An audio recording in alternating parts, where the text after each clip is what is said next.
Hola, soy Paula Blanquer Iglesias y estudio segundo Magisterio Primaria y he sido becada por la Fundación Trinidad Alfonso.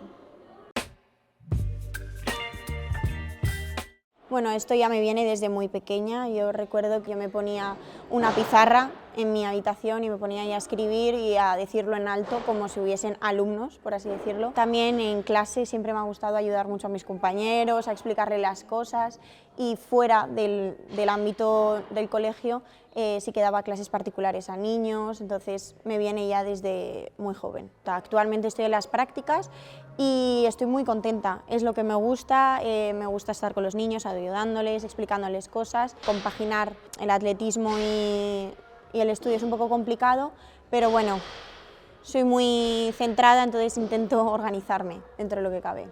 Levantarme, ir a la universidad, volver, comer y entrenar. Y entrenar pues hasta lo que toque, a lo mejor es días 8:30 y luego me voy al fisio y a lo mejor pues llego a mi casa a las 10. Mis inicios básicamente es por mis padres. Mi padre fue el primer español que pasó la barrera de los 8 metros en longitud y mi madre siempre ha estado ahí en tema de las vallas, 400, ha ganado muchísimas medallas en campeonatos nacionales.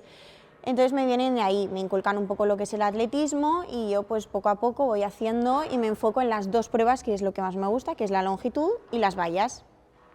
Ahí es cuando me doy cuenta que no puedo llevar las dos, porque sí que es una dedicación muy grande, y entonces decido centrarme más en las vallas. Quedé campeona en el de aire libre, en vallas, en 100 metros vallas, y conseguí hacerme la mínima para ir al mundial.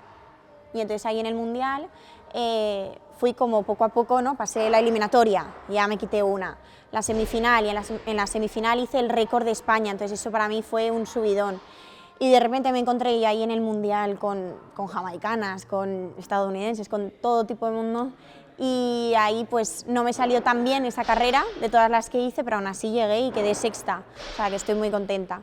A largo plazo pues lo que todos dicen es los Juegos Olímpicos, que tampoco lo descarto viendo por el camino en el que voy, ¿no? Que estoy dedicándole mucho tiempo, entrenamientos y esfuerzo, pues no lo descarto, y pues sí que es verdad que tengo que poner mucho de mi parte, pero es un sueño llegar ahí y encontrarme en esa situación, algo todo diferente y distinto.